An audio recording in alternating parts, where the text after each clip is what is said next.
સુરતના જહાંગીરપુરામાં ઉત્તરાયણ દરમિયાન પતંગની કાતિલ દોરીએ 8 વર્ષના બાળકનો જીવ લીધો. આનંદ વિલાસ સોસાયટીમાં સાયકલ ચલાવતા સમયે દોરી ગળામાં ફસાતા બાળક ગંભીર રીતે ઇજાગ્રસ્ત થયો હતો. હોસ્પિટલ લઈ જવામાં આવ્યો, પરંતુ સારવાર મળે તે પહેલા જ મોત થયું.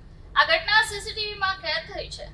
સુરતમાં ઉત્તરાયણના પર્વ દરમિયાન દર વર્ષે પતંગની દોરી ઘાતક સાબિત થતી હોય છે, પરંતુ આ વર્ષે જહાંગીરપુરા વિસ્તારમાં બનેલી એક ઘટનાએ સમગ્ર શહેરને હચમચાવી દીધું. પતંગની કાતિલ દોરીએ એક 8 વર્ષના માસૂમ બાળકનો ભોગ લેતા પરિવારમાં ગમગીની છવાઈ ગઈ છે. આનંદ વિલાસ સોસાયટીમાં આ ઘટના બની હતી. આ કરુણ ઘટના સુરતના જહાંગીરપુરા વિસ્તારમાં આવેલ આનંદ વિલાસ સોસાયટીમાં બની હતી.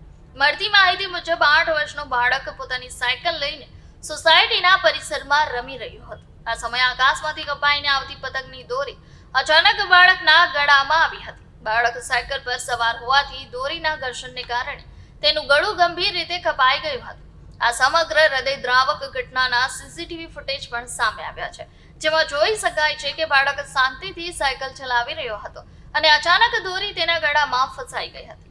ગંભીર રીતે ઇજાગ્રસ્ત થયેલા બાળકને તાત્કાલિક હોસ્પિટલ ખસેડવામાં આવ્યો હતો, પરંતુ સારવાર મળી તે પહેલા તેણે દમ તોડી દીધો હતો. પ્રતિબંધ થતા ચાઇનીઝ દોરીના વેચાણ પર સવાલ.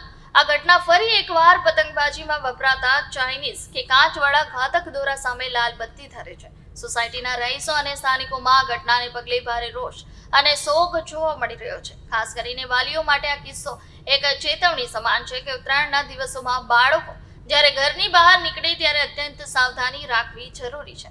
પોલીસે આ મામલે અકસ્માતે મોતનો ગુનો નોંધી વધુ તપાસ હાથ ધરી છે.